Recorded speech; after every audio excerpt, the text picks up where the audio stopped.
Good morning, my dear audience. Today I am glad to introduce a great author, Dracula's writer, Bram Stoker.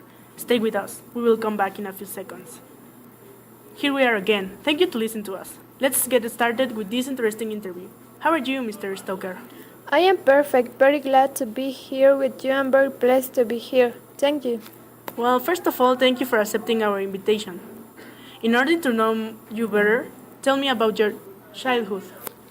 Well, I was born on November 8, 1847, but I moved to London when I used to live in Ireland. I was the president of the Philosophical Society of Dublin. Also, the family of my friend Oscar Wilde influenced me a lot, but once I was talking to a friend that told me a story about Blood Thebes tree, nicknamed Dracula, that means devil in Roman. He was a giant that used to suck the blood of his enemies. Wow, that's really interesting, but I have some doubts that I know other fans would like me to ask you. What inspired you to write Dracula's novel? Well, actually, I have been always concerned about terrible stories, but my mom used to tell me a lot of superstition stories, which I love it.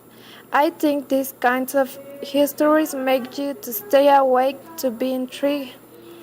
That is what I want to transmit to people who read my book.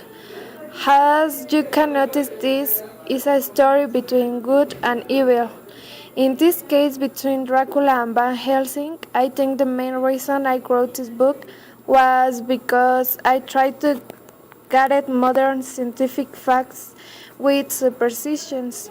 But first of all, I heard some stories in my town which talked about vampires. So after it, I started an investigation in order to know more and more about the origins of vampires, especially Dracula. Amazing. So, what do you feel about knowing Dublin's people established a day to commemorate Dracula's novel? I feel extremely glad to know that my books is not only white papers with some ink, but especially stories that will be read for a long time. I know it will be a classic. I appreciate this action to all the people who share Dracula's novels and interesting reading. Great. Have you ever imagined how transcendental your novel would be? Well, actually, I believe that any author knows the impact of their words. I start writing just to share people an interesting story. I didn't know that it will create this boom of vampires' beliefs. Well, in your book, you travel a lot. These trips that you include have any meaning or any relation with your real life? Actually, it has. I have been traveling around the world to know more about vampires' terror stories. Those trips gave me more details that I include in my novel. If I have never traveled, I would have never wrote it.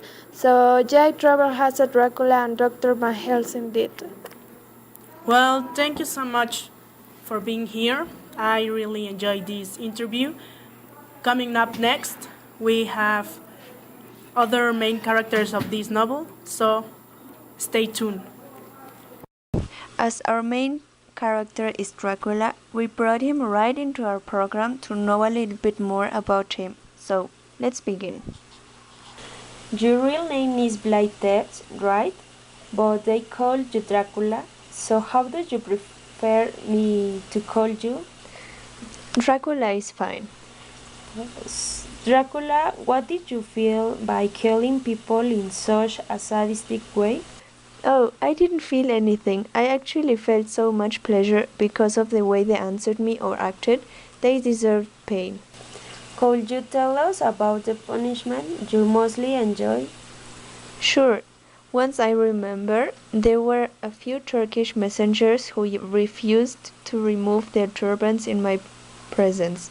I got very angry, and when the Turkish returned to Istanbul, I nailed the turbans right to their skulls. Ugh, how creepy. Hey Dracula, I heard about something that captured my attention.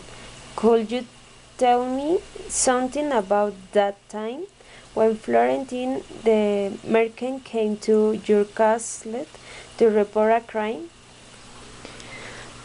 Florentine was guilty because he had no reason to accuse something like that. But I decided to be understanding. So the only thing I did was to tell him to return the next day so he could find all thieves and members of their families impaled in the courtyard of the castle. In front of all those people, I had the stolen bag right in my hand. And why did you do such a terrible thing? Easy, because I did not want it to be repeated. Thank you very much, Dracula. Thank you for inviting me to your program. It was a pleasure to answer your questions. But now that you know more about my crimes, you should all die. Good luck and thank you again.